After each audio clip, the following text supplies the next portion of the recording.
Hi everyone, welcome to Dhani kitchen. ఈరోజు వీడియోలో నువ్వుల లడ్డూలు ఎలా ప్రిపేర్ చేసుకోవాలో చూపిస్తాను. దీనివల్ల చాలా ఉపయోగాలు ఉన్నాయి. మీ పిల్లలకి రోజుకు ఒక లడ్డు ఇచ్చినా కూడా పిల్లలు ఎప్పుడు ఎనర్జీగా ఉంటారు, ఎముకలు చాలా దృఢంగా మారుతాయి. ఈ నల్ల నువ్వుల లడ్డూలు ఎలా ప్రిపేర్ చేసుకోవాలో చూపిస్తాను. స్టవ్ ఆన్ చేసి బాండి పెట్టుకోండి. దీనికోసం నువ్వులని 1.5 కప్ నువ్వులని తీసుకోవాలి. ఇలా నువ్వులని తీసుకున్న తర్వాత బాగా దోరగా వేగించుకోవాలి. ఒక 2 మినిట్స్ బాగా ఫ్రై చేసుకోండి.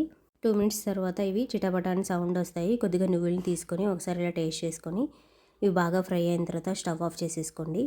ఇలా స్టవ్ ఆఫ్ చేసేసుకున్న తర్వాత ఈ నువ్వులన్నింటినీ కూడా ఒక ప్లేట్లోకి తీసేసుకోవాలి.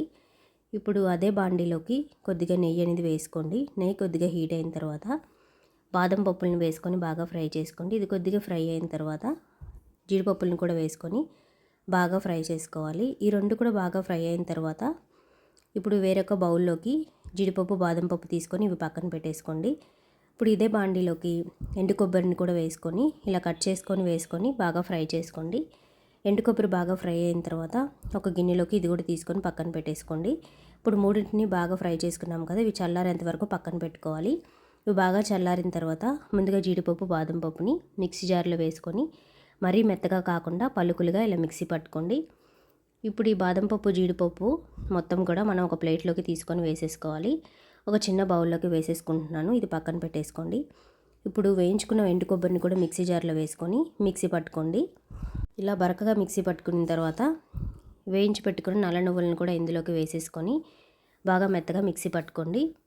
ఇది కూడా మిక్సీ పట్టుకున్న తర్వాత ఈ ప్లేట్లోకి వేసేసుకోవాలి. ఇందులోకి 1.5 కప్ బెల్లాన్ని కూడా తీసుకోవాలి. బెల్లాన్ని బాగా దంచుకొని 1.5 కప్ నువ్వులు తీసుకున్నాం కదా, దానికి 1.5 కప్ బెల్లాన్ని తీసుకొని ఇలా ఒకసారి గరిటెతో బాగా మిక్స్ చేసుకోండి. నువ్వుల్ని బెల్లాన్ని రెండింటిని కూడా మిక్సీ జార్లో వేసుకొని బాగా మెత్తగా మిక్సీ పట్టుకోవాలి.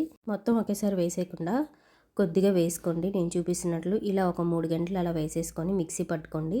ఇలా మిక్సీ పట్టుకున్న తర్వాత సపరేట్గా ఒక ప్లేట్లోకి తీసేసుకోండి. ఇలా ప్లేట్లోకి అంతా వేసేసుకున్న తర్వాత ఇదే మిక్సీ జార్లోకి మిగతాది కూడా ఇందులోకి వేసేసుకోండి.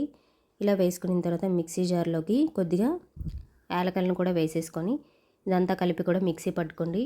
ఇప్పుడు ఇదంతా కూడా ప్లేట్లోకి అంతా కూడా షిఫ్ట్ చేసేసుకోవాలి. ఇలా మొత్తం మిక్సీ పట్టుకున్న తర్వాత ఇందాక మిక్సీ పట్టుకున్న బాదం పప్పు జీడిపప్పుల పొడిని కూడా ఇందులోకి వేసేసుకొని ఇదంతా కూడా బాగా మిక్స్ చేసుకోండి. ఇదంతా కూడా బాగా మిక్స్ చేసుకున్న తర్వాత నువ్వుల ఉండలను ప్రిపేర్ చేసేసుకోవడమే. ఇలా అయినా మనము ప్రిపేర్ చేసుకోవచ్చు లడ్డూలు. లేదు అంటే మన దగ్గర నెయ్యి ఉన్నట్లయితే కొద్దిగా నెయ్యి వేసుకొని లడ్డూలు ప్రిపేర్ చేసుకున్నారంటే టేస్ట్ అనేది ఇంకా బాగుంటుంది. నేనైతే కొద్దిగా నెయ్యి అనేది వేసుకుంటున్నాను. ఇలా నెయ్యి వేసుకున్న తర్వాత ఇలా నువ్వుల లడ్డూలు ప్రిపేర్ చేసేసుకోవడమే. నేను చూపిస్తున్నట్లు కొద్దిగా పిండిని తీసుకొని ఇలా ప్రిపేర్ చేసేసుకోండి. మిగతావన్నీ కూడా నేను చూపిస్తున్నట్లు కొద్దిగా ఈ నువ్వుల పిండిని తీసుకొని ఇలా ముద్దలుగా ప్రిపేర్ చేసుకొని పెట్టేసుకోవడమే. నువ్వుల లడ్డూలు అయితే రెడీ అయిపోయాయి ఫ్రెండ్స్. ఈ కొద్దిగా పిండి ఉంది కదా, ఇదైతే పెద్ద లడ్డు చేస్తున్నాను. ఇలా రోజుకి ఒక లడ్డు చిన్నవాళ్ళైనా సరే పెద్దవాళ్ళైనా సరే తిన్నారంటే చాలా బెనిఫిట్స్ ఉంటాయి ఫ్రెండ్స్. హెయిర్ ఫాల్ ఉన్నా కూడా ఇదైతే చాలా ఈజీగా కంట్రోల్ చేస్తుంది. పిల్లలు ఎప్పుడు హెల్తీగా ఉండాలంటే రోజుకి ఒక లడ్డు చేసి ఇలా ఇవ్వండి. టేస్ట్ కూడా చాలా బాగుంటుంది. ఈ వీడియో మీకు నచ్చినట్లయితే మన ఛానల్ని సబ్స్క్రైబ్ చేసుకొని ఈ వీడియోని లైక్ చేయండి. మీరు కూడా ట్రై చేయండి. మీకు ఎలా కుదిరిందో కమెంట్ చేయండి. Please to like and subscribe. Thank you for watching.